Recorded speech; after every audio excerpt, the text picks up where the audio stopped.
छत्तीसगढ़ की जेल बड़ी कराओ, हम देखेंगे कितने लोगों को आप जेल भेजेंगे, हम आपकी हिम्मत देखने का काम करेंगे आप यहाँ।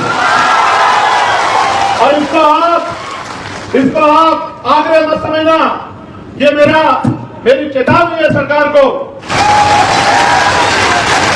जब आप पीड़ित होंगे तो चंद्रशेखर आजाद आपके साथ खड़ा होगा, खाकी वर्दी वालों मेरे भाइयों, लेकिन जब आप चुन करोगे तो ये सत्ता आपको नहीं बचा पाएगी। मेरी बात को याद रखना। सुप्रीम कोर्ट तक खींच कर ले चलूंगा, सुप्रीम कोर्ट तक खींच कर ले चलूंगा, बताऊंगा।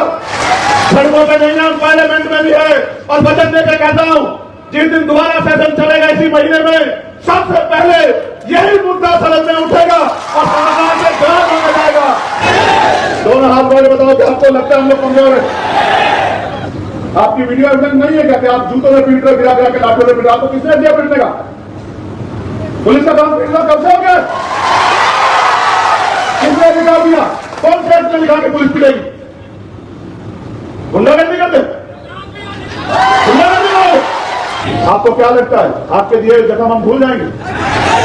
नहीं, बिल्कुल नहीं भूलेंगे। आप अपनी पीठ पे पड़ी लाठी को भूल सकते हैं, लेकिन अपने समाज की पीठ पे पड़ी लाठी को कभी नहीं भूल सकते। मेरी बात को आप याद रखना। सत्ता और विपक्ष मिलकर हमें और हमारे पद को जब दर्ज करने के लिए लग गया, जो कि हो नहीं सकता। सतनाम थे, है और रहेंगे। क्या दिखाना चाहते हो? आपको क्या लगता है कि डर जाएंगे? आपको क्या लगता है छिप जाएंगे? आदमी एक बार पैदा होता है, एक बार मरता है। याद रखना सरकार के लोगों, एक बार के बाद दोबारा नहीं मरता और एक बार के बाद दोबारा पैदा नहीं होता। मैं आपसे भी कहना चाहता हूं, बुजदिल तो नहीं हो, बहादुर लोग हो। क्या हो गया तुम्हें? किस बात से डर रहे हो? जेल तो क्रांतिकारियों का कहना होती है। और इतिहास याद करो, ये मुल्क जब आजादी पाया तो कितने लोगों ने शहादत दी, कितने क्रांतिकारियों ने शहादत दी, कितने लोगों ने जेल काटी। किस चीज से डर रहे हो? मैं तुम्हारे सामने खड़ा हूं, चंद्रशेखर आजाद, जिसने दिल्ली की तिहाड़ भी 2-2 बार काटी और 16 महीने जेल काटी, जिसके शरीर में इतनी हड्डियां नहीं, उतनी लाठियों से उसको पीटा गया, पैरों के नखून खींच लिए गए, दांत तोड़ दिए गए, रीढ़ की हड्डी में गैप कर दिया गया, फिर भी नहीं मरा। क्योंकि संघर्ष करने वाला व्यक्ति मरता नहीं है, संघर्ष करने वाला अमर होता है और उसके जाने के बाद दुनिया उसको याद रखती है। मैं आपसे भी कह रहा हूं, मैं वचन देके कहता हूं, मेरा वचन अटल है, याद रखना। मैं सरकार से कह रहा हूं, प्रशासन कराओ जेल बड़ी, छत्तीसगढ़ की जेल बड़ी कराओ। हम देखेंगे कितने लोगों को आप जेल भेजेंगे, हम आपकी हिम्मत देखने का काम करेंगे आप यहाँ। और इसको आप आग्रह मत समझना, ये मेरी चेतावनी है सरकार को कि अगर वो गुंडागर्दी पे उतर आई है, अगर वो तानाशाही पे उतर आई है, अगर वो सतनामी समाज को कुचलने पे उतर आई है, तो उसका जवाब देने के लिए चंद्रशेखर आजाद है। करो मुकाबला, हम लोग तुम्हारा मुकाबला करेंगे। मैं आज आया ये देखने के लिए क्या चल रहा है, तो मैंने देखा 14 FIR, 153 लोगों को गिरफ्तार किया गया। कितने निर्दोष लोग हैं किसी को नहीं पता, उसका उदाहरण है। मैं तो खाकी वर्दी वालों की भी आवाज उठा रहा हूं कि इनको 8 घंटे की ड्यूटी कर दो, इनको बहुत तकलीफ सहनी पड़ती है। लेकिन आप ही सोचो, आपके भी परिवार हैं। जब आप पीड़ित होंगे तो चंद्रशेखर आजाद आपके साथ खड़ा होगा, खाकी वर्दी वालों मेरे भाइयों, लेकिन जब आप जुल्म करोगे तो ये सत्ता आपको नहीं बचा पाएगी। मेरी बात को याद रखना। सुप्रीम कोर्ट तक खींच कर ले चलूंगा, सुप्रीम कोर्ट तक खींच कर ले चलूंगा, बताऊंगा किस तरह कानून की धज्जियां उड़ाई जाती है। याद रखना मेरे लोगों, मैं वचन देकर कह रहा हूं, एक अधिकारी को नहीं छोड़ेंगे जिसने संविधान का उल्लंघन किया, कानून का उल्लंघन किया। याद रखना, मरे हुए लोग नहीं है। सड़कों पे नहीं नाम, पार्लियामेंट में भी है। और वचन देकर कहता हूं, जिस दिन दोबारा सेशन चलेगा इसी महीने में, सबसे पहले यही मुद्दा सदन में उठेगा और सरकार से जवाब मांगा जाएगा कि ये जो वर्दी पहने लोग हैं, जो हमारी तनख्वाह, हमारे पैसे से तनख्वाह पाते हैं, इनको सरकार हम पे जुल्म करने के लिए क्यों यूज कर रही है? क्या कानून नहीं जानते हो? क्या आपको नहीं पता है कि जिन परिवारों के बच्चों को आपने उठाया इन्फॉर्म करना पड़ेगा? क्या आपको नहीं पता है कि निर्दोषों को जेल नहीं भेज सकते हैं? क्या आपको नहीं पता है कि जानबूझ के इतने बड़े समाज को नहीं कुचल सकते हैं, उनकी भावनाओं को नहीं कुचल सकते हैं? क्या नहीं पता आपको? सब पता है।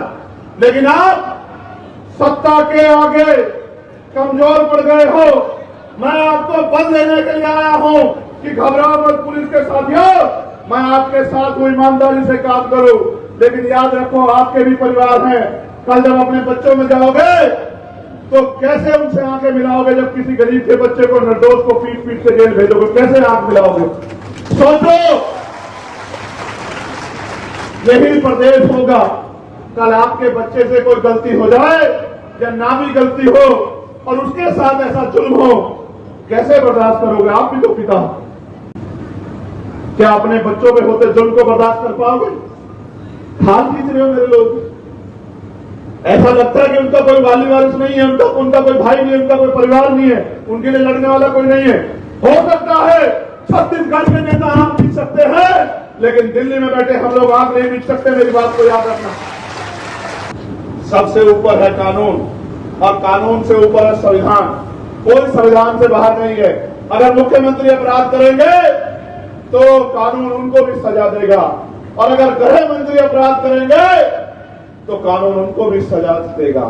सतनामी समाज था, सतनामी समाज है और सतनामी समाज अनंत अनंत तक रहेगा। ये गलत फहमी अपने दिल में मत रखना। क्या आपको लगता है हम लोग कमजोर हैं? दोनों हाथ वाले बताओ कि आपको लगता है हम लोग कमजोर हैं? हम चुप इसलिए है, हम ये जुल्म इसलिए सह रहे हैं। मैंने वीडियो ट्वीट की थी, यही सब बहादुर लोग थे, अलग अलग वर्दी वाले लोग जो लातों से पीट रहे थे। वकील है, कितने मेडिकल है आपके पास? कितने लोगों पे 307 लगाए? कितने लोगों को चोट आई? एक आदमी को चोट लगी, 10 आदमी को चोट लगी, 100 लोगों ने चोट मारी कि 307 का मुकदमा दर्ज कर दिया। और आप लोगों ने जो किया, आपकी वीडियो एविडेंस नहीं है क्या कि आप जूतों से पीट रहे, गिरा गिरा के लाठों से पीट रहे? आपको किसने दिया पीटने का? पुलिस का काम पीटना कब से हो गया? किसने अधिकार दिया? कौन से एक्ट में लिखा कि पुलिस पीटेगी? गुंडागर्दी करते, गुंडागर्दी करो। पुलिस तो सरकार की होती है। मैं तो खुद से नाराज हूं कि हम यहां इतने ताकतवर नहीं है कि आपका ट्रांसफर पोस्टिंग कर सकें। हम यहाँ इतने ताकतवर नहीं कि आपको सस्पेंड कर सके।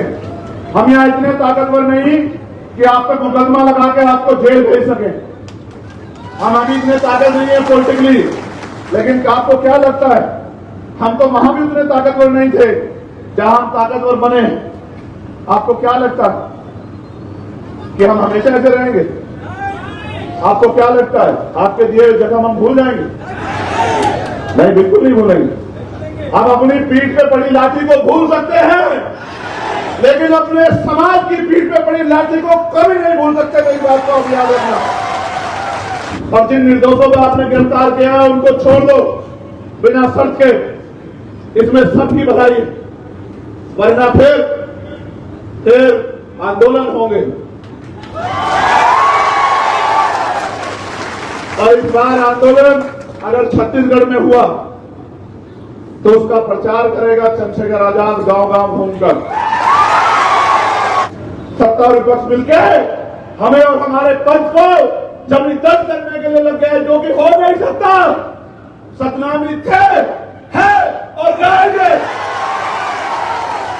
मैं जितने परिवारों के बच्चे जेलों में हैं, मैं उनको विश्वास दिला कहता हूं कि मुझे बस 10 दिन चाहिए।